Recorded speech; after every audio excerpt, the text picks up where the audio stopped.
ನಮಸ್ಕಾರ. Public ಇಂಪ್ಯಾಕ್ಟ್ನ public ಪಲ್ಸ್ಗೆ ಸ್ವಾಗತ. ದಾವಣಗೆರೆ ದಕ್ಷಿಣದ ದಂಗಲ್ ನೀವೆಲ್ಲರೂ ನೋಡ್ತಾ ಇದ್ದೀರಾ. ಪಬ್ಲಿಕ್ ಇಂಪ್ಯಾಕ್ಟ್ ಕೂಡ ನಾಮಿನೇಷನ್ ದಿನದಿಂದಲೇ ಕವರೇಜನ್ನು ಕಂಪ್ಲೀಟ್ ಆಗಿ ಕೊಡ್ತಾ ಇದೆ.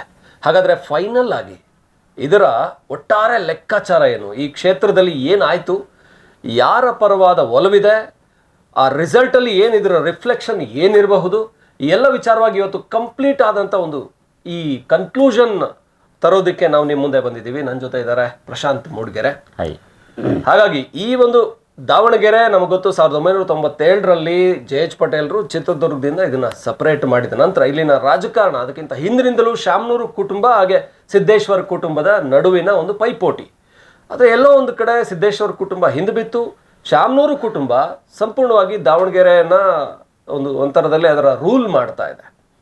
ಅದರಲ್ಲಿ ಮೈನಸ್ ಇದೆ, ಪ್ಲಸ್ ಇದೆ.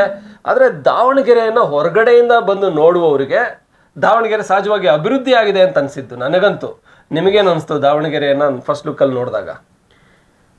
ಒಂದು ಮಾತಲ್ಲಿ ಹೇಳಬೇಕಂದ್ರೆ ಒಂದಷ್ಟು ಆರೋಪಗಳು ಪ್ರತ್ಯಾರೋಪಗಳು ಇದ್ದೇ ಇರುತ್ತೆ ಚುನಾವಣೆ ಅಂತ ಹೇಳಿದ ಮೇಲೆ. ಇಲ್ಲಿ ಏನೊಂದು ನೇರವಾಗಿ ಈಗ ಬಿ ಜೆ ಪಿ ಮತ್ತು ಕಾಂಗ್ರೆಸ್ನ ನಡುವೆ ಜಿದ್ದಾಜಿದ್ದಿ ನಡೀತಿದೆ. ಆದರೆ ಬಿ ಜೆ ಪಿಗರು ಇಲ್ಲಿ ಅಭಿವೃದ್ಧಿ ಆಗಿಲ್ಲ ಅನ್ನುವಂಥ ವಿಚಾರವನ್ನು, ಎಸ್ಪೆಷಲಿ ದಾವಣಗೆರೆ ದಕ್ಷಿಣ ಕ್ಷೇತ್ರವನ್ನು. ಆದರೆ ದಾವಣಗೆರೆ ಅಂತ ಬಂದಂಥ ಸಂದರ್ಭದಲ್ಲಿ ಆ ರೀತಿ ಅನಿಸಲ್ಲ. ಒಂದು ಹಂತದವರೆಗೂ ಕೂಡ ಇಲ್ಲ, ಇಲ್ಲಿ ಅಭಿವೃದ್ಧಿ ಆಗಿದೆ ಅನ್ನುವಂಥದ್ದು ಕಾಣುತ್ತೆ. ಎಲ್ಲಿ ಮತ್ತು ದಾವಣಗೆರೆ ದಕ್ಷಿಣ ಮತ್ತು ಉತ್ತರ ಇರ್ಬೋದು, ಲಾಟ್ ಆಫ್ ಡಿಫ್ರೆನ್ಸ್ ಇದೆ. ಯಾಕಂತ ಹೇಳಿದರೆ ದಕ್ಷಿಣ ಅನ್ನುವಂಥದ್ದು ಏನು ಪ್ರದೇಶ ಇದೆ, ಇದು ಹಳೆ ದಾವಣಗೆರೆ, ಅಲ್ಲಿ ತುಂಬ ಕಂಜೆಸ್ಟೆಡ್ ಇದೆ. ಹಾಗಿರೋ ಈಗ ಉತ್ತರ ಏನಿದೆ ಈಗ ಮತ್ತೆ ಅಭಿವೃದ್ಧಿ ಆಗಿರುವಂಥದ್ದು ಇತ್ತೀಚೆಗೆ. ಸೊ ಹಾಗಾಗಿ ಅಲ್ಲಿ ಒಂದಷ್ಟು ಬೇರೆ ಬೇರೆ ಥರ ಡೆವಲಪ್ಮೆಂಟ್ಗಳು, ರಸ್ತೆಗಳು ಅಥವಾ ಕಾಂಪ್ಲೆಕ್ಸ್ಗಳು ಬೇರೆ ಬೇರೆ ರೀತಿಯಲ್ಲಿ ಆಗಿದೆ. ಆದರೆ ಯಾಕೆ ಅಲ್ಲೂ ಆಗಿದೆ, ದಕ್ಷಿಣದಲ್ಲೂ ಕೂಡ ಆಗಿದೆ. ರೋಡ್ಗಳನ್ನು ನಾವು ತೆಗೆದುಕೊಂಡಂಥ ಸಂದರ್ಭದಲ್ಲಿ ಅಥವಾ ಬೇರೆ ಏನೊಂದು ಫೆಸಿಲಿಟೀಸ್ ಸೌಲಭ್ಯಗಳನ್ನು ನೋಡಿದಂಥ ಟೈಮಲ್ಲಿ ಅಲ್ಲೂ ಕೂಡ ಆಗಿದೆ. ಆದರೆ ಒಂದಷ್ಟು ಮನೆಗಳಾಗಿರ್ಬೋದು ತುಂಬ ಹಿಂದೆನೇ ಬಿಲ್ಟ್ ಆಗಿರುವಂಥದ್ದು, ಅದನ್ನು ಈಗ ಹೋಗಿ ಅಲ್ಲಿ ನಾವು ಕಾಂಪ್ಲೆಕ್ಸ್ನ ಮಾಡ್ತೀವಿ, ತುಂಬ ಕಲರ್ಫುಲ್ ಆಗಿರೋಂಗೆ ಮಾಡ್ತೀವಿ ಅನ್ನೋದನ್ನ ಈಗ ಅಟ್ ಪ್ರೆಸೆಂಟ್ ಅದನ್ನು ಮಾಡಲಿಕ್ಕೆ ಕಷ್ಟ ಸಾಧ್ಯ. ಆ ಹಿನ್ನೆಲೆಯನ್ನು ತೆಗೆದುಕೊಂಡಂಥ ಸಂದರ್ಭದಲ್ಲಿ ದಕ್ಷಿಣನ ಸಪ್ರೇಟ್ ಮಾಡಿ ಬಿ ಜೆ ಪಿಯವರು ಮಾತಾಡ್ತಿರ್ಬೋದು. ಆದರೂ ಓವರಾಲ್ ಆಗಿ ತೆಗೆದುಕೊಂಡಾಗ ದಾವಣಗೆರೆ ಏನಿದೆ ಅಭಿವೃದ್ಧಿಯಿಂದ ಹಿಂದೆ ಉಳಿದಿಲ್ಲ ಅಂತ ಹೇಳ್ಬೋದು. ಖಂಡಿತ. ದಾವಣಗೆರೆ ನಿಜಕ್ಕೂ ಇಲ್ಲಿನ ಜನ ಇದಾರಲ್ಲ, ಬೆಣ್ಣೆ ನಗರಿ, ಬೆಣ್ಣೆ ಅಂತ ಮನಸ್ಸಿನವರು. ಇವರು ರಾಜಕೀಯಕ್ಕೆ ಯಾವತ್ತೂ ಕೂಡ ತಲೆ ಕೆಡಿಸ್ಕೊಂಡವರೇ ಅಲ್ಲ, ರಾಜಕೀಯದಿಂದ ದೂರನೇ ಇದ್ದವರು. ಆದರೆ ಈ ಬಾರಿ ಅವರು ರಾಜಕೀಯವನ್ನು ಮನಸ್ಸಿಗೆ ತಗೊಳ್ಳೇಬೇಕಾಗಿ ಬಂತು.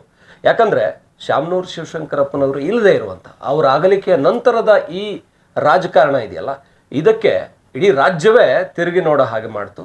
ಅಲ್ಲಿಂದಲೇ ಶುರುವಾಯಿತು. ಅದೊಂದು ಸಿಂಪತಿ ಇರುತ್ತೆ ಅಂತ ಅನ್ಕೊಂಡ್ರೆ ಸಿಂಪತಿ ಎಲ್ಲೂ ಕೂಡ ಕಾಣಿಸ್ತಾ ಇಲ್ಲ. ಎಲ್ಲ ಪ್ರತಿಷ್ಠೆಯ ರಾಜಕಾರಣ, ಸಿಂಪತಿ ಹೋಗಿ ಪ್ರತಿಷ್ಠೆ ಶುರುವಾಯಿತು. ಈ ಸಿಂಪತಿಯ ಓಟ್ಸ್ ಏನಾದರೂ ಇದೆಯಾ ಅಂದರೆ ಈಗ ಸಿಂಪತಿ ಓಟ್ಸ್ ಇಲ್ಲ, only Congress oats, Muslim oats, BJP oats, ಈ ಥರದ ಲೆಕ್ಕಾಚಾರ ನಡೀತಾ ಇದೆ. ಈ ದಾವಣಗೆರೆ ದಕ್ಷಿಣದ ಆರಂಭ ನಾವು ನೋಡಿದರೆ ನಾಮಪತ್ರ ಸಲ್ಲಿಕೆ ಮಾಡುವಾಗಲೇ ಇನ್ನೂ ಕೂಡ ಕಾಂಗ್ರೆಸ್ಸಿಂದ B.Pharm ಸಿಗದೇನೆ ಮೊದಲೇ ನಾಮಪತ್ರ ಸಲ್ಲಿಕೆ ಮಾಡಿಬಿಟ್ರು. ಅದಕ್ಕೂ ಮುಂಚೆ ಇಲ್ಲಿ ಟಿಕೆಟ್ ಯಾರಿಗೆ ಆಗುತ್ತೆ ಅನ್ನೋಂಥ ಒಂದು ಇಶ್ಯೂ ರೈಸ್ ಆಯ್ತಲ್ಲ.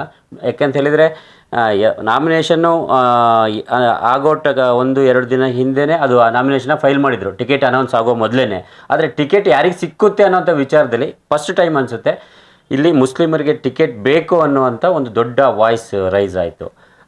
ಕಾರಣ ಇಷ್ಟೇ, ಯಾಕಂತ ಹೇಳಿದರೆ ಇಲ್ಲಿ ಹೆಚ್ಚಿನ ಅಂದರೆ ದಕ್ಷಿಣ ಕ್ಷೇತ್ರವನ್ನು ನಾವು ತೆಗೆದುಕೊಂಡಂಥ ಸಂದರ್ಭದಲ್ಲಿ, ದಾವಣಗೆರೆ ದಕ್ಷಿಣ ಕ್ಷೇತ್ರವನ್ನು ತೆಗೆದುಕೊಂಡಂಥ ಸಂದರ್ಭದಲ್ಲಿ ಮೆಜಾರಿಟಿ ಆಫ್ ಪೀಪಲ್ ಏನಿದ್ದಾರೆ ಮುಸ್ಲಿಂ ಸಮುದಾಯಕ್ಕೆ ಬರ್ತಾರೆ. ಹತ್ತತ್ರ 80,000, ಒಂದು 77-78 ಅಂತೇಳಿ ಹೇಳ್ತಾರೆ. ಆದರೆ ಅಲ್ಲಿ ಯಾವುದನ್ನು ಕೂಡ ಆನ್ ರೆಕಾರ್ಡ್ ಇಷ್ಟೇ ಇದೆ ಅನ್ನೋಂಥ ಅಂಕಿಅಂಶನ ಸರ್ಕಾರಿ ದಾಖಲೆಗಳಲ್ಲಿ ನಮಗೆ ಸಿಗಲಿಕ್ಕೆ ಸಾಧ್ಯ ಇಲ್ಲ. ಆದರೆ ಏನೊಂದು ಎಲ್ಲರ ಒಂದು BJPಯ, ಕಾಂಗ್ರೆಸ್ನ ಅಥವಾ ಒಂದಷ್ಟು ಅಂಕಿಅಂಶಗಳು ಏನಿದೆ ಅದರ ಪ್ರಕಾರ ನಾವು ನೋಡೋದಾದರೆ 77,000 ರಿಂದ 80,000 ಮೆಜಾರಿಟಿ ಅಂತೇಳಿ. ಅಂದರೆ ಬೇರೆ ಎಲ್ಲ ಸಮುದಾಯಕ್ಕಿಂತಲೂ ಅಥವಾ ಬೇರೆ ಎಲ್ಲ ಧರ್ಮದವ್ರಿಗಿಂತಲೂ ಮುಸ್ಲಿಂ ಸಮುದಾಯದ ಓಟುಗಳೇನಿದೆ ಹೈಯೆಸ್ಟ್ ಆಗಿರುವಂಥದ್ದು. ಅದೇ ಕಾರಣಕ್ಕೋಸ್ಕರ ಅವರು ಇಲ್ಲಿ ಡಿಮ್ಯಾಂಡನ್ನು ಮಾಡಿದರು, ನಮಗೆ ಟಿಕೆಟ್ ಬೇಕು. ಮತ್ತೊಂದು ಮಾತನ್ನು ಕೂಡ ಹೇಳಿದರು. ಹಿಂದೆ ಶಾಮನೂರು ಶಿವಶಂಕರಪ್ಪನವರು ಹೇಳಿದರು, ನಾನು ಇಲ್ಲಿದ್ದ ಪಕ್ಷದಲ್ಲಿ ನೆಕ್ಸ್ಟ್ ಟಿಕೆಟ್ ನಿಮಗೆ ಅನ್ನುವಂಥ ಇದನ್ನು ಹೇಳಿದರು ಅಂತ ಒಂದಷ್ಟು ಜನರು ಮಾತಾಡ್ಕೊಳ್ತಿದ್ರು. ಆ ಹಿನ್ನೆಲೆಯಲ್ಲಿ ಇಲ್ಲಿ ನಮಗೆ ಟಿಕೆಟ್ ಬೇಕು ಅಂತ ಒಂದಷ್ಟು ವಾಯ್ಸ್ ರೈಸ್ ಆಯಿತು. ಅದರ ಮೊದಲು ವಾಯ್ಸ್ ರೈಸ್ ಮಾಡಿದ್ದೆ ಜಮೀರ್ ಅಹ್ಮದ್ ಖಾನ್ ಅವರು. ಹಾಗಾಗಿ ಈ ವಿಚಾರ ಫಸ್ಟ್ ಮೊದಲನೇದಾಗಿ ಒಂದು ಮುನ್ನೆಲೆಗೆ ಬಂದರು. ಆ ಬಳಿಕ ಹೇಳ್ತಾ ಇದ್ರಲ್ಲ, ನಾಮಿನೇಷನ್ ಹಂತದವರೆಗೆ ಬಂತು.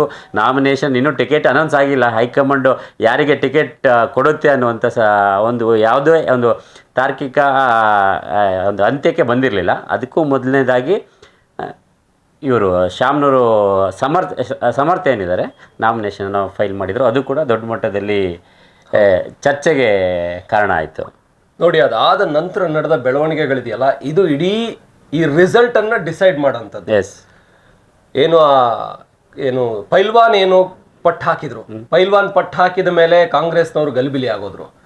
ಅದಾದ ಮೇಲೆ ಮುಸ್ಲಿಂ ಸಮುದಾಯದ ಓಟ್ಗಳು ಡಿವೈಡ್ ಮಾಡ್ಬೋದು ಅಂತ ಬಿಜೆಪಿ ಅವರಿಗೆ ಒಂದು ಹೊಸ ಹುರುಪು ಬಂತು. ಬಿಜೆಪಿ ಕೂಡ ಹೊಸ ರೀತಿಯಲ್ಲಿ ಕಣಕ್ಕಿಳಿಯೋದಕ್ಕೆ ರೆಡಿ ಆದರು. ಶ್ರೀನಿವಾಸ್ ಟಿ ದಾಸ್ಕರಿಯಪ್ಪ ಅವ್ರನ್ನ ಅಭ್ಯರ್ಥಿಯಾಗಿ ಘೋಷಣೆ ಮಾಡಿದ್ದು ಎಸ್ ಟಿ ಕಮ್ಯುನಿಟಿ ಜೊತೆಗೆ ಇಲ್ಲಿಗೆ ತಳಮಟ್ಟದಲ್ಲಿ ಗ್ರೌಂಡ್ ಲೆವೆಲಲ್ಲಿ ತುಂಬ ಚೆನ್ನಾಗಿ ಸಂಪರ್ಕ ಇರುವಂಥ ಒಬ್ಬ ವ್ಯಕ್ತಿ. ಇಲ್ಲಿ ರಾಜನಹಳ್ಳಿ ಶಿವಕುಮಾರ್ ಇರ್ಬೋದು, ಈಗಾಗಲೇ ಜಾಧವ್ ಅವರು ಇರ್ಬೋದು, ಇಲ್ಲ ಅಂತ ಹೇಳಿದ್ರೆ ಯಶವಂತ್ ಜಾಧವ್ ಅವರು ಇರ್ಬೋದು, ಈಗಾಗಲೇ ಅಜಯ್ ಕುಮಾರ್ ಏನು ಕಳೆದ ಬಾರಿ ಸೋತಿದ್ದವರು, ಇವರೆಲ್ಲರೂ ಯಾರೂ ಕೂಡ ವಿರೋಧ ಮಾಡಲೇ ಇಲ್ಲ. ಒಂಥರ ಒಗ್ಗಟ್ಟಾದ್ರು. ಬಿಜೆಪಿಯ ಒಗ್ಗಟ್ಟಿಗೆ ಜಿ ಎಂ ಸಿದ್ದೇಶ್ವರ್, ರೇಣುಕಾಚಾರ್ಯ ಕೂಡ ಒಂದು ಹಿಂದಿನ ಚುನಾವಣಾ ಸಂದರ್ಭದಲ್ಲಿ ಏನಾಗಿತ್ತಲ್ಲ, ಅಂದ್ರೆ ರೇಣುಕಾಚಾರ್ಯ, ಜಿ ಎಂ ಸಿದ್ದೇಶ್ವರ್ ಟೀಮ್ಗಳಾಗಿ ಏನು ಪ್ರಭಾ ಮಲ್ಲಿಕಾರ್ಜುನ್ ಗೆಲುವಿಗೆ ಅದು ಕಾರಣ ಆಗೋಯ್ತು ದಾವಣಗೆರೆಯಲ್ಲಿ. ಆ ಟೀಮ್ಗಳು ಇಲ್ಲದೇನೆ ಒಟ್ಟಾದ್ರು, ಒಗ್ಗಟ್ಟಾದ್ರು, ಕ್ಯಾಂಪೇನ್ ಒಂಥರ ರಾಕೆಟ್ ತರ ಚಾಲನೆಯನ್ನು ಕೊಟ್ಟರು. ಇನ್ನೊಂದ್ ಕಡೆ ಕಾಂಗ್ರೆಸ್ ಅವರು ಗಲಿಬಿಲಿಗೆ ಬಿದ್ರು. ಪೈಲ್ವಾನ್ ನಾಮಪತ್ರವನ್ನು ತೆಗೆಸೋ ಪ್ರಯತ್ನ ಮಾಡಿದ್ರು. ಪೈಲ್ವಾನ್ ಅಲ್ಲ, ಒಂದಷ್ಟು ಒಂದು 30ಕ್ಕೂ ಹೆಚ್ಚು ಮುಸ್ಲಿಂ ಕ್ಯಾಂಡಿಡೇಟ್ಗಳು ಈ ಒಂದು ಸಂದರ್ಭದಲ್ಲಿ ನಾಮಿನೇಷನ್ ಫೈಲ್ ಮಾಡಿದ್ರು. ಇದೆಲ್ಲ ಏನೇನು ಆಗುತ್ತೋ, ಮುಂದೆ ರಿಸಲ್ಟ್ ಮೇಲೆ ಯಾವ ರೀತಿಯ ಪರಿಣಾಮ ಬೀರುತ್ತೋ ಅನ್ನುವಂಥ ವಿಚಾರ ಕೂಡ ದೊಡ್ಡ ಮಟ್ಟದ ಚರ್ಚೆಗೆ ಕೂಡ ಕಾರಣ ಆಯಿತು. ಹೌದು, ಅಲ್ಲಿ CM ಇಬ್ರಾಹಿಂ ಕೂಡ ಎಂಟ್ರಿ ಕೊಟ್ಟರು. CM ಇಬ್ರಾಹಿಂ, ನಾನು ಇವ್ರ ಪರ ನಿಂತಿದ್ದೀನಿ, ಮುಸ್ಲಿಂ ಸ್ವಾಭಿಮಾನದ ಪ್ರಶ್ನೆ ಇದು ಅಂದರು. ಆಮೇಲೆ SDPI ಇಂದ ಅಫ್ಸರ್ ಕೊಡ್ಲಿಪೇಟೆ ಇವ್ರು ಬಂದು ಕಟ್ಟರ್ ಮುಸ್ಲಿಂ ಮತಗಳನ್ನು ಸೆಳೆಯುವ ಪ್ರಯತ್ನ ಮಾಡ್ತಾ ಇದ್ದಾರೆ. ಇವೆಲ್ಲದರ ಹೊಡೆತಗಳು ಹೇಗೆ ನೋಡಿ, ಒಂದು ವಿಚಾರನ ಹೇಳ್ತೀನಿ. ಇವತ್ತು ಕೂಡ ಶ್ರೀನಿವಾಸ್ ದಾಸ್ಕರಿಯಪ್ಪ ಅವ್ರನ್ನ ಮಾತಾಡಿಸಿದಾಗ ನಾವು ಹೇಳ್ತಾ ಇದ್ವಿ, ಕಾಂಗ್ರೆಸ್ ಒಡೆದ ಮನೆ, BJP ಒಗ್ಗಟ್ಟಾಗಿದೆ. ಎಲ್ಲೋ ಒಂದು ಕಡೆ ಕಾಂಗ್ರೆಸ್ ಪರಿಸ್ಥಿತಿ ಹೇಗಿದೆ ಅಂತ ಹೇಳಿದ್ರೆ, CM 3 ಸಾರಿ ಬಂದ್ರು, ಬರ್ಬೇಕಾ ಜಮೀರ್ ಒಂದೇ ಸಾರಿ ಬಂದಿದ್ದು. ಇದು ದೊಡ್ಡ ಒಂದು ಅಂದ್ರೆ ಬದಲಾವಣೆ ಆಗ್ಬಿಡುತ್ತಾ? ಇಲ್ಲಿರುವ 77,000ಕ್ಕಿಂತ ಹೆಚ್ಚು ಮುಸ್ಲಿಂ ಮತಗಳು ಡಿವೈಡ್ ಆದ್ರೆ ಅಫ್ಸರ್ ಕೊಡ್ಲಿಪೇಟೆ ಅವ್ರಿಗೆ ಹೋಗ್ಬೋದು, ಇಲ್ಲ ಅಂತ ಹೇಳಿದ್ರೆ ಆದಿಲ್ ಕಾದಿರ್ ಭಾಷಾ ಅವ್ರಿಗೆ ಹೋಗ್ಬೋದು, ಇಲ್ಲಾಂದ್ರೆ ಬೇರೆ ಅವರಿಗೆ ಇಲ್ಲ ನೋಟಾ ಕೊಡ್ತೀವಿ ಅಂತ ನಾವು ಒಂದು 10-20 ಸಾವಿರ ನೋಟಾ ಮತಗಳನ್ನೇ ಹೊಡಿತೀವಿ ಮುಸ್ಲಿಮರು. ಒಂದಷ್ಟು ಸಂಘಟನೆ ಮುಖಂಡರು ಅದನ್ನು ಕೂಡ ದನಿ ಎತ್ತಿದ್ರು. ಜಮೀರ್ ಅಹ್ಮದ್ ಖಾನ್ ನೈಸ್ ಆಗಿ ಇಲ್ಲಿ ತಪ್ಪಿಸ್ಕೊಂಡ್ರು, ಬಂದ್ರು, ಏನು ಕೈ ಎತ್ತಿದ್ರು ಮಲ್ಲಿಕಾರ್ಜುನ್ ಅವ್ರ ಜೊತೆಗೆ ನಿಂತ್ಕೊಂಡು AICCಯ ಒಂದು ಅಕೌಂಟಲ್ಲೇ ಪೋಸ್ಟ್ ಹಾಕಿದ್ರು, ನೋಡಿ ಸಮರ್ ಜೊತೆಗೆ ನಾನಿದ್ದೀನಿ, ಅವ್ರನ್ನ ಗೆಲ್ಸಿ ಅಂತ ಹೇಳಿ. ಆದರೆ ರೋಡ್ ಶೋ, ಪ್ರಚಾರ ಇದರಲ್ಲಿ ನಿಲ್ಲದೇನೆ ಜಮೀರ್ ಎಲ್ಲೋ ಒಂದು ಕಡೆ ಅರೆ ಮನಸ್ಸಿಂದ ಮಾಡಿದ್ದಂತೂ ಸ್ಪಷ್ಟವಾಗಿ ಕಾಣ್ತಾ ಇತ್ತು. ಯಾಕಂದ್ರೆ ಸಿದ್ದರಾಮಯ್ಯನವರು DK ಶಿವಕುಮಾರ್ ಹೇಳಿದಂತೆ, ಜಮೀರ್ ಹೇಳಿದಂತೆ ಜಬ್ಬಾರ್ ಅವರಿಗೆ ಟಿಕೆಟ್ ಕೊಡ್ಸೋಣ, ಇಲ್ಲ ಪೈಲ್ವಾನ್ ಅವ್ರಿಗೆ ಕೊಡೋಣ ಅಂತ ರೆಡಿ ಇದ್ರು ಕೂಡ ಹೈಕಮಾಂಡ್ ಇದಕ್ಕೆ ಒಲವು ತೋರಿಸ್ಲಿಲ್ಲ. ಹೈಕಮಾಂಡ್ ಶಾಮ್ನೂರು ಕುಟುಂಬವನ್ನು ಬ್ಯಾಕ್ ಮಾಡ್ತು. ಹಾಗಾಗಿ ವೋಟಿಂಗ್ ವಿಚಾರದಲ್ಲಿ ಮುಸ್ಲಿಮರು ನಿರ್ಣಾಯಕ ಏನಾಗಿದಾರಲ್ಲ, ಇದು ಈ ಬಾರಿ ಚುನಾವಣೆಯಲ್ಲಿ ಬಿಜೆಪಿಗೆ ಒಂಥರ ಭರವಸೆಯನ್ನು ಮೂಡಿಸಿದೆ ಅಂತ ಹೇಳ್ಬೋದು. ಇನ್ನು ಗ್ಯಾರಂಟಿಗಳ ಕಡೆ ಕೂಡ ಹೋಗಬೇಕು. ಮಹಿಳೆಯರನ್ನ ಕಾಂಗ್ರೆಸ್ ಅಂದ್ರೆ ಈ ಚುನಾವಣಾ ಪ್ರಚಾರದಲ್ಲಿ ಬಿಜೆಪಿ ಒಂದಷ್ಟು ಒಂದು ವಿಚಾರ ಓಮು, ಬಟ್ ಏನೇ ಭರವಸೆನ ಮೂಡಿಸಿದ್ರು ಕೂಡ ಆ ರೀತಿಯಾಗಿ ಸಡನ್ ಟರ್ನ್ ಆಗ್ತಾರೆ ಬಿಜೆಪಿ ಕಡೆಗೆ ಅಂತ ಅನಿಸ್ತಿದೆ ನಿಮಗೆ? ಮುಸ್ಲಿಂ ಮತಗಳು ಚಾನ್ಸೇ ಇಲ್ಲ. ಮುಸ್ಲಿಮರು ಇಲ್ಲಿಯವರೆಗೂ ಕೂಡ ಯಾವತ್ತೂ ಕೂಡ ಬಿಜೆಪಿ ಸಮಾಧಾನ ಇತ್ತು. ಮೊದಲು ಟಿಕೆಟ್ ಕೊಡಬೇಕಾದ್ರೆ ನಮಗೆ ಬೇಕು ಅಂತ ಇತ್ತು. ಬಟ್ ಅದೆಲ್ಲವೂ ಕೂಡ ಕೊನೆಗೆ ಯಾವ ರೀತಿಯಾಗಿ ಇವರು ಪ್ಯಾಚಪ್ನ ಮಾಡಿದ್ರು, ಯಾಕೆ ಇವರಿಗೆ ಸಮರ್ಥಿಗೆ ಟಿಕೆಟ್ ಯಾಕೆ ಕೊಡಬೇಕು ಅನ್ನೋಂಥ ವಿಚಾರವನ್ನು ಯಾಕೆ ಹೇಳಿದರು, ಇವೆಲ್ಲವೂ ಕೂಡ ಈಗ ತಕ್ಕ ಮಟ್ಟಿಗೆ ಅವ್ರು ಏನೊಂದು ಆಕ್ರೋಶ ಅಸಮಾಧಾನ ಇತ್ತು, ಎಲ್ಲವೂ ಕೂಡ ತಣ್ಣಗಾದಂತೆ ಕಾಣ್ತಾ ಇದೆ. ಸೊ ನಿಮಗೆ, ನೀವು ಕೂಡ ಒಂದಷ್ಟು ಫೀಲ್ಡ್ನಲ್ಲಿ ಓಡಾಡಿದ್ರಿ, ಈ ಬಗ್ಗೆ ಹೇಳೋದಾದರೆ ಇಲ್ಲಿ ಅಂದರೆ ಮುಸ್ಲಿಮರ ಒಗ್ಗಟ್ಟನ್ನು ಈ ಬಾರಿ ನೋಡಬಹುದಾ ಮತ್ತೊಂದು ಸಾರಿ ಅಂತ? ಯಾಕಂದರೆ ಮತಗಟ್ಟೆಗೆ ವೋಟಿಂಗ್ ಬೂತ್ಗೆ ಹೋಗಿ ವೋಟ್ ಹಾಕೋ ಸಂದರ್ಭದಲ್ಲಿ ಕಾಂಗ್ರೆಸ್ಸ ಅಥವಾ ನಮ್ಮ ಮುಸ್ಲಿಮ, ಈ ಪ್ರಶ್ನೆಯನ್ನು ಮುಸ್ಲಿಂ ಮತದಾರ ಕೇಳ್ಕೋತಾನ? ಯಾಕಂದ್ರೆ ಮುಸ್ಲಿಮರು ಅಂತ ಹೇಳಿದ್ರೆ ಅವ್ರ ಸಮುದಾಯವನ್ನು ಯಾವತ್ತೂ ಕೂಡ ಬಿಟ್ಟುಕೊಡಲ್ಲ. ಸಾಲಿಡ್ ಆಗಿ ಮುಸ್ಲಿಂ ಮತಗಳು ಕಳೆದ ವಿಧಾನಸಭಾ ಚುನಾವಣೆ ನೋಡಿದ್ರೆ ಒಂದು ಅಂದಾಜಿನ ಪ್ರಕಾರ ಒಂದು 60 ಲಕ್ಷ ಮತಗಳು ಸಿದ್ದರಾಮಯ್ಯನವ್ರಿಗೆ ಹೋಗಿದೆ, ಕಾಂಗ್ರೆಸ್ಗೆ ಹೋಗಿದೆ. ಎಲ್ಲ ಮುಸ್ಲಿಂ ಬಾಹುಳ್ಯದ ಕ್ಷೇತ್ರಗಳಲ್ಲಿ ಕಾಂಗ್ರೆಸ್ ಗೆದ್ದಿದೆ. 11 ಮುಸ್ಲಿಂ ಶಾಸಕರಿದ್ದಾರೆ, ಸಚಿವರನ್ನ ಮಾಡಿದ್ದಾರೆ, ರಹೀಂ ಖಾನ್ ಸಚಿವರಾದ್ರು, ಎಲ್ಲರನ್ನು ಅಂದ್ರೆ ಈ ಕಡೆ ಜಮೀರ್ ಅಹಮದ್ ಖಾನ್ ಅವ್ರಿಗೆ ಟಾಪ್ ಮಿನಿಸ್ಟರ್ಸ್ ಪೋಸ್ಟ್ ಅಲ್ಲಿ 8 ಜನ ಮೊದಲಿಗೆ ಪ್ರಮಾಣ ವಚನ ಸ್ವೀಕರಿಸಿದವರಲ್ಲಿ. ಅಂದ್ರೆ ಈ ತರ ಮುಸ್ಲಿಮರಿಗೆ ಪ್ರಾತಿನಿಧ್ಯ ಕೊಟ್ಟಿದ್ದು ಯಾಕಂದ್ರೆ ಅವರ ವೋಟ್ಗಳು ಅಷ್ಟು ಕನ್ಸಾಲಿಡೇಟ್ ಆಗಿ ಕಾಂಗ್ರೆಸ್ಗೆ ಬಂದಿದ್ದಕ್ಕೆ. ಈ ಬಾರಿ ನನ್ನ ಸಮುದಾಯಕ್ಕೆ ಟಿಕೆಟ್ ಕೊಡಬೇಕಾಗಿತ್ತು, ಕೊಟ್ಟಿಲ್ಲ, ನಾನು ವೋಟ್ ಕೊಡಬೇಕಾ ಬೇಡವಾ ಅಂತ ಮುಸ್ಲಿಂ ಮತದಾರ ನಿಂತ್ಕೊಂಡು ಯೋಚನೆ ಮಾಡಿ ಯಾರಿಗೆ ಮತ ಹಾಕ್ತಾನೆ. ಇದು ಅಲ್ಟಿಮೇಟ್ ಗೇಮ್ ಚೇಂಜರು, ಡಿಸೈಡರ್ ಅನ್ಸುತ್ತೆ.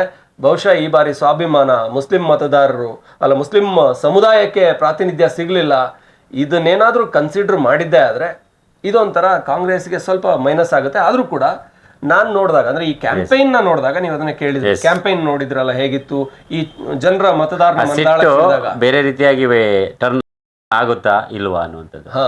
ಇಲ್ಲಿ ಮತದಾರನ ಮನದಾಳವನ್ನು ನೋಡಿದಾಗ ಶಾಮನೂರ್ ಕುಟುಂಬದ ಬಗ್ಗೆ ಜನರಿಗೆ ಇಲ್ಲಪ್ಪ ಇವ್ರು ಮಾಡಿರೋ ಕೆಲಸಗಳಿಂದ ನಾವು ಚೆನ್ನಾಗಿದ್ದೀವಿ ಅನ್ನೋ ಒಂದು ಒಲವು ಜಾಸ್ತಿ ಕಾಣಿಸ್ತಾ ಇದೆ. ಶಾಮನೂರ್ ಫ್ಯಾಮಿಲಿ ಅವರು ಇಷ್ಟು ವರ್ಷಗಳಲ್ಲಿ ತಮ್ಮ ಕೈಲಿ ಆಗಿದ್ದನ್ನ ಸಮಾಜಕ್ಕೆ ಕೊಡ್ತಾ ಬಂದಿದ್ದಾರೆ ಅನ್ನುವಂಥದ್ದು ಕಾಣಿಸ್ತಾ ಇದೆ. ಅದು ಎಲ್ಲ ರೀತಿಯಲ್ಲಿ ಅಭಿವೃದ್ಧಿಯ ಹಿಂದೆ ಶಾಮನೂರ್ ಫ್ಯಾಮಿಲಿಯ ಒಂದು ಹಸ್ತ ಇದೆ, ಕೈ ಇದೆ. ಹಂಗಾಗಿ ಮತದಾರರು ಏನೇ ಆಗ್ಲಿ ಅವರಿದ್ರೆ ಒಂಥರ ಅಭಯ ಇದ್ದಂಗೆ ನಮ್ಗೆ ಅನ್ನೋ ಮಾತುಗಳು. ಇನ್ನೊಂದಷ್ಟು ಜನರಲ್ಲಿ ಬೇರೆ ರೀತಿಯ ಒಪಿನಿಯನ್ ಕೂಡ ಇದೆ, ಬೇರೆಯವ್ರನ್ನು ನೋಡೋಣ, ಒಂದು ಹೊಸಬ್ರಿಗೆ ಅವಕಾಶ ಕೊಟ್ಟು ನೋಡೋಣ ಅಂತ. ಆದ್ರೆ ಇಲ್ಲಿನ ಜನರಲ್ಲಿ ಒಂದು ಕೃತಜ್ಞತೆಯಂತೂ ಶಾಮನೂರು ಕುಟುಂಬದ ಬಗ್ಗೆ ಕಾಣಿಸ್ತಾ ಇದೆ ನಮಗೆ. ಎಸ್, ಈಗ ಅದೇ ಗ್ಯಾರಂಟಿ ವಿಚಾರ ಹೇಳಿದ್ರಿ, ನಿಮಗೆ ಗೊತ್ತಿದೆ ಗ್ಯಾರಂಟಿ ಯಾವ ರೀತಿಯಾಗಿ ಮತದಾರರ ಮೇಲೆ ಇನ್ಫ್ಲುಯೆನ್ಸ್ ಆಗ್ತಾ ಇದೆ, ಪರಿಣಾಮ ಬೀರ್ತಿದೆ ಅನ್ನುವಂಥದ್ದು. ಅದರಲ್ಲೂ ಕೂಡ ಈ ಕ್ಷೇತ್ರವನ್ನು ತೆಗೆದುಕೊಂಡಂಥ ಸಂದರ್ಭದಲ್ಲಿ ಇಲ್ಲಿ ಪುರುಷ ಮತದಾರರು ಏನಿದ್ದಾರೆ ಅವ್ರಿಗಿಂತ ಒಂದು ಕೈ ಮಿಗಿಲಾಗಿ 1,14,000 ಚೇಂಜಸ್ ವೋಟ್ಗಳು ಏನು ಪುರುಷ ಮತದಾರರಿದ್ದರೆ 1,18,000ಕ್ಕೂ ಹೆಚ್ಚು ಮತಗಳು ಮಹಿಳಾ ಮತದಾರರಿರುವಂಥದ್ದು. ಅಂದರೆ ಇಲ್ಲಿ ಗ್ಯಾರಂಟಿಯ ಯಾವ ರೀತಿ ಪರಿಣಾಮ ಬೀರುತ್ತೆ ಅನ್ನೋದಕ್ಕೆ ಕಳೆದ ಲೋಕಸಭಾ ಚುನಾವಣೆ ಕೂಡ ಒಂದು ಚಿಕ್ಕ ಎಕ್ಸಾಂಪಲ್ ಅಂತ ನಾವು ಅಂದ್ಕೊಳ್ಬೋದು. ಒಂದಷ್ಟು ಡೇಟಾಗಳನ್ನು ನಾನು ಕೂಡ ನೋಡ್ತಾ ಇದ್ದೆ, ಅಂಕಿಅಂಶ. ಅಂದರೆ 23ರಲ್ಲಿ ವಿಧಾನಸಭಾ ಚುನಾವಣೆ ಬರುತ್ತೆ, 24ರಲ್ಲಿ ಲೋಕಸಭಾ ಚುನಾವಣೆ ಬರುತ್ತೆ, 2019ನಲ್ಲಿ ಲೋಕಸಭಾ ಚುನಾವಣೆ ಆಗಿರುತ್ತೆ. ಆ ಸಂದರ್ಭದಲ್ಲಿ ಈ ಕ್ಷೇತ್ರಕ್ಕೆ ಸಂಬಂಧಪಟ್ಟಂಗೆ ಅಂದರೆ ದಾವಣಗೆರೆ ದಕ್ಷಿಣ ಕ್ಷೇತ್ರಕ್ಕೆ ಸಂಬಂಧಪಟ್ಟಂತೆ ಇಲ್ಲಿ BJPಯ ಅಭ್ಯರ್ಥಿ ಏನಿದ್ದಾರೆ ಕಾಂಗ್ರೆಸ್ ಅಭ್ಯರ್ಥಿಗಿಂತ ಹೆಚ್ಚಿನ ವೋಟ್ಗಳನ್ನು ಅಂದರೆ 8,000 ಲೀಡನ್ನು ಈ ಕ್ಷೇತ್ರದಿಂದ ತೆಗೆದುಕೊಂಡಿದ್ರು 19 ದಾವಣಗೆರೆ ದಕ್ಷಿಣದಿಂದ. ಆದರೆ ಇದೇ 2024 ಲೋಕಸಭಾ ಚುನಾವಣೆ ಏನಾಗುತ್ತೆ, ಇಲ್ಲಿ ಪ್ರಭಾ ಮಲ್ಲಿಕಾರ್ಜುನವರು ಕಣದಲ್ಲಿರ್ತಾರೆ. ಅವಾಗ ಇಲ್ಲಿಯ ರಾಜ್ಯ ಸರ್ಕಾರದ ಗ್ಯಾರಂಟಿ ಇದಾಗಿರುತ್ತೆ, ಅನುಷ್ಠಾನ ಆಗಿರುತ್ತೆ, ಇಂಪ್ಲಿಮೆಂಟ್ ಆಗಿರುತ್ತೆ. ಆ ಒಂದು ಸಂದರ್ಭದಲ್ಲಿ 19ನಲ್ಲಿ -8,000 ಇದ್ದಂಥ ಅಂತರ ಏನಿದೆ ಮಾರ್ಜಿನ್ನು ಕಾಂಗ್ರೆಸ್ಸು, ಇವರು +23 ಅಂದರೆ 23,000ಕ್ಕೂ ಅಧಿಕ ಲೀಡ್ಗಳನ್ನು ಈ ಕ್ಷೇತ್ರದಿಂದ ಪಡ್ಕೊಳ್ತಾರೆ. ಅಂದರೆ ಎಲ್ಲೋ ಒಂದು ಕಡೆ ಗ್ಯಾರಂಟಿ ಆಗಾಗ ಒಂದು ವರ್ಷವೂ ಆಗಿರಲಿಲ್ಲ, ಅಷ್ಟು ಬೇಗ ಮತದಾರರ ಮೇಲೆ ಪರಿಣಾಮ ಬೀರ್ತಿದೆ ಅನ್ನೋದನ್ನ ಅದು ಒಂದು ಕ್ಲೂ ಕೊಟ್ಟಿರುತ್ತೆ. ಸೊ ಅದು ಸಾಧಾರಣವಾಗಿ ರಾಜ್ಯ ಸರ್ಕಾರದ ಯೋಜನೆಗಳಿರ್ಬೋದು, ಅದು ಲೋಕಸಭಾ ಎಲೆಕ್ಷನ್ ಮೇಲೆ ಅಷ್ಟು ಪರಿಣಾಮ ಬೀರಲ್ಲ. ಬಟ್ ಅಲ್ಲಿ ಲೋಕಸಭಾ ಚುನಾವಣೆ ಮೇಲೆ ಪರಿಣಾಮ ಬೀರ್ತಿದೆ ಅಂತ ಹೇಳಿದರೆ ಇದು ವಿಧಾನಸಭಾ ಚುನಾವಣೆ. ಸೊ ನಿಮಗೆ ಹೇಗೆ ಅನಿಸುತ್ತೆ ಅನ್ನುವಂಥದ್ದು ಆ ಒಂದು ಈ ಒಂದು ಎಕ್ಸಾಂಪಲ್ನ ನಾವು ನೋಡಿದಾಗ ಅಂಕಿಅಂಶ. ನಾನು ಮಹಿಳಾ ಮತದಾರರನ್ನ ಸ್ಟಡಿ ಮಾಡ್ತಾ ಇರ್ತೀನಿ ಯಾವಾಗಲೂ. ಮಹಿಳಾ ಮತದಾರರು ಯಾರು ಸೈಲೆಂಟ್ ವೋಟರ್ಸ್ ಅಂತೀವಿ, ನ್ಯೂಟ್ರಲ್ ವೋಟರ್ಸ್ ಅಂತೀವಿ, ಅವರಲ್ಲಿ 90% ಮಹಿಳೆಯರು. ನೀವು ಯಾರಿಗಾದ್ರೂ ಹೋಗಿ ಲೋಗೋ ಹಿಡಿದ್ರೆ ಮಹಿಳೆಯರಷ್ಟು ಬುದ್ಧಿವಂತಿಕೆಯಿಂದ ಮಾತಾಡೋರು ಯಾರು ಇಲ್ಲ. ಇವತ್ತು ಗಂಡಸರು ಓಪನ್ ಆಗಿ ಮಾತಾಡ್ಬಿಡ್ತಾರೆ, ಓಪನ್ ಆಗಿ ನಾನು ಇವ್ರಿಗೆ ಹಾಕೋದು, ನಾನು ಹಾಕೋದೇ ಇಲ್ಲ, ಬೈದು ಬಿಡ್ತಾರೆ. ಆದ್ರೆ ಹೆಣ್ಮಕ್ಳು ಹಂಗಲ್ಲ, ತುಂಬಾ ಎಚ್ಚರಿಕೆಯಿಂದ ಮಾತಾಡ್ತಾರೆ. ಮತ್ತೆ ಅವರು ನಾವೇ ಮಾತಾಡ್ಸಾಗ ಪಬ್ಲಿಕ್ ಪಲ್ಸಲ್ಲಿ ಮಾತಾಡಿರೋ ಒಬ್ರು ಮಹಿಳೆ, ನನ್ಗೇನು ಗೊತ್ತು, ನಾನು ದುಡ್ಡು ಇಸ್ಕೋತೀನಿ, ಓಟ್ ಯಾರಿಗೆ ಬೇಕು ಅವ್ರಿಗೆ ಹಾಕ್ತೀನಿ ಅನ್ನೋ ಮಾತಾಡಿದ್ದಾರೆ. ಮಹಿಳೆಯರು ಆ ನ್ಯೂಟ್ರಲ್ ವೋಟರ್ಸ್ ನ ಕನ್ವಿನ್ಸ್ ಮಾಡೋದಕ್ಕೇನೆ ಗೌರ್ಮೆಂಟ್ ಈ ರೀತಿ ಅವರಿಗೆ ಫ್ರೀ ಬಸ್ ಕೊಡುತ್ತೆ, ಗೃಹಲಕ್ಷ್ಮಿ ಕೊಡುತ್ತೆ, ಎಲ್ಲ ಮಾಡುತ್ತೆ. ಯಾಕೆಂದ್ರೆ ಪುರುಷರು ಓಟ್ ಹೆಂಗೋ ತಗೊಂಡ್ಬಿಡ್ಬೋದು, ಮಹಿಳೆಯರು ಓಟ್ ತಗೊಳಕ್ಕಾಗಲ್ಲ. ಆ ನ್ಯೂಟ್ರಲ್ ವೋಟ್ಸೇ ಬಹುಶಃ ಈ ಸಾರಿ ಡಿಸೈಡಿಂಗ್ ಫ್ಯಾಕ್ಟರ್ ಆಗಿರ್ಬೋದು ಅನ್ಸುತ್ತೆ. ಮಹಿಳೆ ಯಾಕೆ ಕಾಂಗ್ರೆಸ್ ಅವರು ಬಂದವರೆಲ್ಲ ಸಿದ್ದರಾಮಯ್ಯ, DK ಶಿವಕುಮಾರ್ ಎಲ್ಲ ನಾವು ಗ್ಯಾರಂಟಿ ಕೊಟ್ಟಿದ್ದೀವಿ, ಅದನ್ನ ಜನ ಉಪಯೋಗ ಪಡ್ಕೊಂಡಿದ್ದಾರೆ, ಹಂಗಾಗಿ ಜನ ನಮ್ಮ ಪರ ಒಲವು ಇಟ್ಟಿದ್ದಾರೆ ಅನ್ನೋ ಮಾತುಗಳು ಆಡ್ತಾ ಇದ್ದಾರೆ. ಅಂದ್ರೆ ಅವ್ರು ಸಮೀಕ್ಷೆ ಮಾಡಿಸಿದಾಗ 79% ಯಾಕೆ ಸಮಾಜ ಪರ ಓಟ್ ಹಾಕ್ತೀವಿ ಅಂತ ನೀವು ಹಾಕೋದಕ್ಕೆ ಕಾರಣ ಏನು ಅಂತಂದ್ರೆ ನಮ್ಮ ಗ್ಯಾರಂಟಿಗಳು ತಲುಪಿದೆ ಅಂತ. ನೀವು ಈ ದಾವಣಗೆರೆಯಿಂದ ಶುರುವಾಗುತ್ತೆ ಒಂಥರ ಬಡತನ, ಈ ದಕ್ಷಿಣ ಕರ್ನಾಟಕ ಭಾಗ ಒಂಥರ ಸಮೃದ್ಧವಾಗಿದೆ. ದಾವಣಗೆರೆ ನಂತರ ಶುರುವಾಗುವಂತ ಮಧ್ಯ ಕರ್ನಾಟಕ ಬರುತ್ತೆ, ನೆಕ್ಸ್ಟ್ ಉತ್ತರ ಶುರುವಾಗುತ್ತೆ. ಅಲ್ಲಿ ಮಹಿಳೆಯರಿಗೆ 2,000 ಸಿಕ್ಕಿದ್ರೆ ಒಂದು ತಿಂಗಳಿಗೆ ಅದು ಅವ್ರಿಗೆ ಒಂಥರ ದಿನಸಿ ತರಕ್ ಸಾಧ್ಯ ಆಗ್ತಾ ಇದೆ. ಇದು ನೀವೇ ಯಾರನ್ನ ಮಾತಾಡಿಸ್ತಾ ಕೇಳಿದೆ, ಗೃಹಲಕ್ಷ್ಮಿಯಿಂದ ನಾನು ಸಂಘದ ಸಾಲವನ್ನ ಕಟ್ತಾ ಇದ್ದೀನಿ ಅನ್ನುವಂಥದ್ದನ್ನ. ಅಂದ್ರೆ ಯಾವ ತರ ಇದ್ರ ಮೇಲೆ ಡಿಪೆಂಡ್ ಆಗಿದ್ದಾರೆ ಅನ್ನುವಂಥದ್ದು ಕೂಡ ಗೊತ್ತಾಗುತ್ತೆ. ಮತ್ತೆ ನಮ್ಮ ಜನರ ನಿಯತ್ತನ್ನು ನಿಮಗೊಂದು ಮಾತಲ್ಲಿ ಹೇಳ್ತೀನಿ, ನಿಜವಾಗ್ಲೂ ಇದು ನಮ್ಮ ಜನ ಎಷ್ಟು ಒಳ್ಳೆಯವರು ಅಂದ್ರೆ ದುಡ್ಡು ಹಣ ಕೊಡ್ತಾರೆ. ಒಂದೊಂದು ಅಂದ್ರೆ ಎಲ್ರೂ ಕೊಡ್ತಾರೆ ಅಂತ, ಗೆಲ್ಬೇಕು ಅನ್ನೋರು ಕೊಡ್ತಾರೆ. ಕೊಟ್ಟಾಗ ಈಗ ನೋಡಿ 3,000 ಹಣನ ಒಂದ್ ಪಕ್ಷದವ್ರು ಕೊಟ್ರು, 2,000ನ ಇನ್ನೊಂದು ಪಕ್ಷದವ್ರು ಕೊಟ್ರು ಅಂದಾಗ ನಮ್ ಜನರ ನಿಯತ್ ಹೆಂಗಿದೆ ಅಂದ್ರೆ, ಮನೇಲಿ 3 ಓಟ್ ಇದ್ರೆ 2 ಓಟನ್ನ 3,000 ಕೊಟ್ಟವ್ರಿಗೆ ಹಾಕು, ಒಂದು ಓಟನ್ನ 2,000 ಕೊಟ್ಟವ್ರಿಗೆ ಹಾಕು ಅಂತ. ಯಾರಿಗೂ ಮೋಸ ಮಾಡಬಾರ್ದು, ಜಾಸ್ತಿ ಕೊಟ್ಟರಿಗೆ ಫಸ್ಟ್ ಪ್ರಿಫರೆನ್ಸ್ ಕೊಡ್ತಾರೆ, ಋಣ ಉಳಿಸ್ಕೋಬಾರ್ದು. ಇನ್ನು ಕ್ಯಾಲ್ಕುಲೇಟಿವ್ ಹೆಂಗಿರ್ತಾರೆ ಅಂದ್ರೆ, ಜನ ಒಳ್ಳೆಯವರು, 2,000 ಇವರು ಕೊಟ್ರು 2,000 ಅವರು ಕೊಟ್ರು ಅಂದ್ರೆ ನೀನೊಂದು ಓಟ್ ಅವ್ರಿಗೆ ಹಾಕು, ನಾನು ಇವ್ರಿಗೆ ಹಾಕ್ಬಿಡ್ತೀನಿ. ಎಷ್ಟು ಜನ ನಿಯತ್ತಾಗಿದ್ದಾರೆ. ಬಹುಶಃ ದುಡ್ಡು ತುಂಬಾ ದೊಡ್ಡ ಫ್ಯಾಕ್ಟ್ರು, ಮಹಿಳೆಯರು ತುಂಬಾ ದೊಡ್ಡ ಫ್ಯಾಕ್ಟರ್. ಖಂಡಿತ. ಅಂದ್ರೆ ಏನೇ ನಾವು ಮಾತಾಡಿದ್ರು ಕೂಡ ಚುನಾವಣೆ ಸಮಯದಲ್ಲಿ ಖಂಡಿತವಾಗಿ ಆ ರೀತಿಯಾಗಿ ಹಣದ ಹೊಳೆ ಇರುತ್ತೆ, ಹರಿದೇ ದುಡ್ಡನ್ನ ಹಂಚ್ತಾರೆ. ಬಟ್ ಈ ಬಾರಿ ಪ್ರಶಾಂತ್ ಮೂಡಿಗೆರೆ, ಅಂದ್ರೆ ನಾನು ಹೇಳೋದು, ಜನ ಗ್ರೌಂಡ್ ಅಲ್ಲಿ ಮಾತಾಡ್ತಾ ಇದ್ದಾರೆ. ಈ ಬಾರಿ ಚುನಾವಣೆಯಲ್ಲಿ ಏನಾದ್ರೂ ಬಿಜೆಪಿ ಗೆಲ್ಲುತ್ತೆ ಅಂದ್ರೆ ಅದು ಹಣಕ್ಕೆ ವಿರುದ್ಧವಾಗಿ ಬಂದಂತ ಮತ ಆಗಿರ್ಬೋದು, ಗೊತ್ತಿಲ್ಲ. ಅಂದ್ರೆ ಬಿಜೆಪಿ ಟಾಕಿದೆ. ಬಟ್ ಜನ ಹೇಳ್ತಾ ಇದಾರೆ, ಕಾಂಗ್ರೆಸ್ ಸಮರ್ಥ ಶಾಮ್ನೂರು ತುಂಬಾ ಒಳ್ಳೆ ವ್ಯಕ್ತಿ, ಅಂದ್ರೆ ಎಷ್ಟು ಸಿಂಪಲ್ ಆಗಿದ್ದಾರೆ, ಆ ವ್ಯಕ್ತಿಯ ನಡವಳಿಕೆ ಎಷ್ಟು ಚೆನ್ನಾಗಿದೆ. ಬಹುಶಃ ಅವ್ರನ್ನ ನೋಡ್ಬೇಕು ಅಂದ್ರೆ ತಾತನ ರೀತಿನೇ ಅವರು ಕೂಡ ಈ ನಮ್ಮ ಈ ಒಂದು ಕ್ಷೇತ್ರಕ್ಕೆ, ದಕ್ಷಿಣಕ್ಕೆ ಸಾಕಷ್ಟು ಕೆಲಸ ಮಾಡ್ತಾರೆ. ಸೊ ಆ ಒಂದು ಹೋಪ್ಸ್ ಕಾಣಿಸ್ತಾ ಇದೆ. ಬಟ್ ಒಂದು ಬಿಜೆಪಿ ಅವ್ರು ಏನ್ ಯೋಚನೆ ಮಾಡ್ತಾ ಇದಾರೆ, ದುಡ್ಡು ಕೊಟ್ಟು ಬಿಡ್ತಾರೆ, ಹಂಗೆ ಗೆಲ್ಲೋದಿಕ್ ಸಾಧ್ಯ ಇದೆ ಆ ಮೂಲಕ ಅಂತ. ನೀವೇನ್ ಹೇಳ್ತೀರಾ ಇದಕ್ಕೆ? ಇಲ್ಲಿ ಇಬ್ರು ಕೂಡ ನಾವು ಜನ ತೂಕದ ತಕ್ಕಡಿಗೆ ಹಾಕ್ತಾ ಇದ್ದಾರೆ. ಸಮರ್ಥ ವರ್ಸಸ್ ಶ್ರೀನಿವಾಸ್ ದಾಸ ಕರಿಯಪ್ಪ. ಯಾರು ಕಾಮನ್ ಆಗಿ ಒಂದಷ್ಟು ಬಂದಂಥ ಸಂದರ್ಭದಲ್ಲಿ ಈ ನ್ಯೂಟ್ರಲ್ ವೋಟರ್ಸ್ ಅಂತೇಳಿ ಯೋಚನೆ ಮಾಡ್ತಾರೆ. ಅದರಲ್ಲಿ ಒಂದಷ್ಟು ವಿಚಾರಗಳು ಕೂಡ ನಾವೇನಿದೆ ಇಲ್ಲಿ ಏನೇನೆಲ್ಲ ಟಾಕ್ ಆಯಿತು ಅವೆಲ್ಲವನ್ನು ಕೂಡ ಓಪನ್ ಆಗಿ ಮಾತಾಡ್ತಾ ಇದ್ದೀವಿ. ಒಂದಷ್ಟು ಏನೋ ವಿಚಾರಗಳು ಕೂಡ ಬಂತೆ ಅಂತ, ಹಮಾಲಿ ಮಗ ವರ್ಸಸ್ ಶ್ರೀಮಂತರ ಮಗ ಅಂತ. ಬಟ್ ಫ್ಯಾಕ್ಟ್ ಹಾಗೆ ನೋಡೋಕೆ ಹೋದರೆ ನಿಜಕ್ಕೂ ಕೂಡ ಶ್ರೀನಿವಾಸ್ ದಾಸ್ ಕರಿಯಪ್ಪ ಅವರ ಪ್ರೆಸೆಂಟ್ ಸ್ಟೇಟಸ್ ಆಗಿದೆಯಾ? ಖಂಡಿತವಾಗಿಯೂ ಇಲ್ಲ. ಯಾಕಂದರೆ ಬಿಫೋರು ಅಂದರೆ ಅವರು ಎಲೆಕ್ಷನ್ಗೆ ಬರೋಕ್ಕೆ ಅಂದರೆ ಅವರ ತಂದೆಯವರ ಕಾಲದಲ್ಲಿ ಅವರು ಹಮಾಲಿ ಆಗಿದ್ದರು. ಬಟ್ ಈಗ ಅವರ ಫೈನಾನ್ಷಿಯಲ್ ಸ್ಟೇಟಸ್ ಏನಿದೆ ತುಂಬ ಚೆನ್ನಾಗಿದೆ. ನಮಗೆ ಗೊತ್ತಿರೋಂಥ ಒಂದಷ್ಟು ಮಾಹಿತಿಗಳ ಪ್ರಕಾರ ಅವರು ರಿಯಲ್ ಎಸ್ಟೇಟ್ನಲ್ಲಿ ತೊಡಗಿಕೊಂಡಿದ್ದಾರೆ, ಕಾಂಟ್ರಾಕ್ಟರ್ ಆಗಿದ್ದಾರೆ. ಕೆಲವರು ಹೇಳ್ತಾರೆ ಬೇರೆಯವರ ಹೆಸರಲ್ಲಿ ಬಾರು ಇನ್ನೊಂದು ಮತ್ತೊಂದು ಇದೆ ಅಂತ ಹೇಳುವಾಗ, ಅಂದರೆ ಒಂದಷ್ಟು ಬಿಸ್ನೆಸ್ ವೈಸ್ ಅವರು ತುಂಬ ಸ್ಟ್ಯಾಂಡ್ ಆಗಿದ್ದಾರೆ. ಸೊ ಹಾಗಾಗಿ ಇಲ್ಲಿ ನಾವು ಈ ಚುನಾವಣೆನ ಮತ್ತೆ ಅವರು ಅಫಿಡವಿಟ್ ಕೂಡ ಸಲ್ಲಿಸಿದ್ದಾರೆ. ಹತ್ತತ್ರ 5 ಕೋಟಿ ಏನಪ್ಪ 4.5 ಕೋಟಿನ ಅವರ ಆದಾಯವನ್ನು ತೋರಿಸಿದ್ದಾರೆ, ಸಾಲ ತೋರಿಸಿಲ್ಲ. ಆದರೆ ಸಮರ್ಥ ಅವರು ಕೂಡ ಅಷ್ಟೇ 4.5ರಿಂದ 4.5 ಚೇಂಜಸ್ 4.5 ಕೋಟಿನ ತೋರಿಸಿದ್ದಾರೆ. 2 ಕೋಟಿನ ಏನೋ ಸಾಲ ತೋರಿಸಿದ್ದಾರೆ. ಹಾಗೆ ನಾವು ಅಫಿಡವಿಟ್ನ ನೋಡೋಕೆ ಹೋದ್ರು ಶ್ರೀನಿವಾಸ್ ದಾಸ್ ಕರಿಯಪ್ಪ ಏನಿದ್ದಾರೆ ಅವರು ಒಂದು ತೂಕ ಮೇಲಕ್ಕೆ ಹೋಗ್ತಾರೆ. ಹಾಗಾಗಿ ಈ ವಿಚಾರ ಏನಿದೆ ಇದು ಒಂಥರ ಬೇಸ್ಲೆಸ್ ಅನಿಸುತ್ತೆ ನನ್ನ ಪ್ರಕಾರ. ಯಾವುದೋ ಅಂದ್ರೆ ಹಾಗೆ ನೋಡೋಕೆ ಹೋದರೆ ಶಾಮ್ನೂರು ಶಿವಶಂಕರಪ್ಪನವರು ಕೂಡ ಎಂಟ್ರಿ ಆಗಿದ್ದು ಅವ್ರು ಸ್ಟಾರ್ಟಿಂಗು ಯಾವುದೋ ಮಿಲ್ಲಲ್ಲಿ ಗುಮಸ್ತರಾಗಿದ್ದರು ಅನ್ನುವಂಥದ್ದು. ಯಡಿಯೂರಪ್ಪ ಅವ್ರ ವಿಚಾರ ಬಂದಾಗಲೂ ಕೂಡ ಅದೇ ರೀತಿ ಅನಿಸುತ್ತೆ. ಯಡಿಯೂರಪ್ಪನವರು ಕೂಡ ರಾಜಕೀಯಕ್ಕೆ ಬರೋಕ್ಕಿಂತ ಮುಂಚೆ ಅವರ ಜೀವನವನ್ನು ಇದು ಮಾಡೋಕ್ಕೆ ಮುಂಚೆ ಯಾವುದೋ ಒಂದು ಮಿಲ್ನಲ್ಲಿ ಅವರು ಗುಮಸ್ತರಾಗಿದ್ದರು. ಅಂದರೆ ಪಾಸ್ಟನ್ನು ಇಟ್ಕೊಂಡು ಪ್ರೆಸೆಂಟ್ ಸ್ಟೇಟಸ್ನ ಅವ್ರು ಹಾಗೆ ಇವ್ರು ಹಾಗೆ ಅಂತೇಳಿ ಹಾಗೆ ಇದು ಮಾಡೋದಾದರೆ ಅದಕ್ಕೆ ಅರ್ಥ ಇರೋದಿಲ್ಲ. ಕ್ಯಾಂಡಿಡೇಟ್ ಯಾರು ಅನ್ನೋದನ್ನ ನಾವು ತೂಕ ಹಾಕಬೇಕಾಗುತ್ತೆ. ಅದರ ಜೊತೆಗೆ ನೀವು ಕೂಡ ನೋಡ್ತಾಯಿದ್ದೀರಿ, ನಾವು ಕೂಡ ನೋಡ್ತಿದ್ದೀವಿ, ಎಲ್ಲೋ ಸಮರ್ಥನ ಏಜ್ನ ವಿಚಾರವಾಗಿ ಒಂದಷ್ಟು ಟಾಕ್ ಆಯಿತು, ತುಂಬ ಚಿಕ್ಕವನಿದ್ದಾನೆ ಹಾಗೆ ಹೇಗೆ ಅಂತೇಳಿ. ಹಾಗೆ ನಾವು ನೋಡೋಕೆ ಹೋದರೆ ಚುನಾವಣೆಯಲ್ಲಿ ನಾವು ಹೇಳ್ತೀವಿ ಬರೀ ವಿಧಾನಸಭೆಯಲ್ಲಿ ಬರೀ ಹಿರಿತಲೆಗಳಿದ್ದಾವೆ, ಇಲ್ಲ ರಾಜಕೀಯಕ್ಕೆ ಯುವಕರು ಬರಬೇಕು ಹಾಗೆ ಹೀಗೆ ಅಂತ. ಅಂದರೆ ಯುವಕರು ಮೀನ್ಸ್ ಸಮರ್ಥೇ ಬರಬೇಕು ಅಂತ ನಾನು ಹೇಳ್ತಾ ಇಲ್ಲ, ಬಟ್ ಸಮರ್ಥ ಅಂಥವ್ರು ಬರಬೇಕು. ಸಮರ್ಥ ಮತ್ತು ಶ್ರೀನಿವಾಸ್ ಎರಡನ್ನೂ ನಾವು ತೂಕ ಹಾಕ್ತಂಥ ಸಂದರ್ಭದಲ್ಲಿ ಇಬ್ಬರು ಏನು ಕಡಿಮೆ ಇಲ್ಲ. ಸಮರ್ಥ ಕೂಡ ಒಂದಷ್ಟು ವಿಚಾರಗಳನ್ನು ಇಟ್ಕೊಂಡಿದ್ದಾರೆ. ನೀವು ಕೂಡ ಮಾತಾಡ್ಸಿದ್ರಿ, ನೋಡಿದ್ರಿ, ಅವ್ರು ಬೇರೆ ಬೇರೆ ಚುನಾವಣಾ ಕ್ಯಾಂಪೇನ್ಗಳಲ್ಲಿ ಕೂಡ ನೋಡ್ತಿದ್ವಿ. ಇಲ್ಲ ಅವ್ನು ತುಂಬ ಏನೋ ಮೆಚ್ಯೂರ್ಡ್ ಇಲ್ಲ ಅಂಥೇಳಿ ಹೇಳಲಿಕ್ಕೆ ಸಾಧ್ಯ ಇಲ್ಲ. ಒಂದಷ್ಟು ವಿಚಾರಗಳನ್ನು ತುಂಬ ಅವ್ರದ್ದೇ ಆದಂಥ ಒಂದು ವಿಷನನ್ನು ಇಟ್ಕೊಂಡಿದ್ದಾರೆ. ಈ ರೀತಿಯಾಗಿ ನಾನು ಗೆದ್ದರೆ ಹೀಗೆಲ್ಲ ಮಾಡ್ತೀನಿ ಅನ್ನುವಂಥದ್ದು.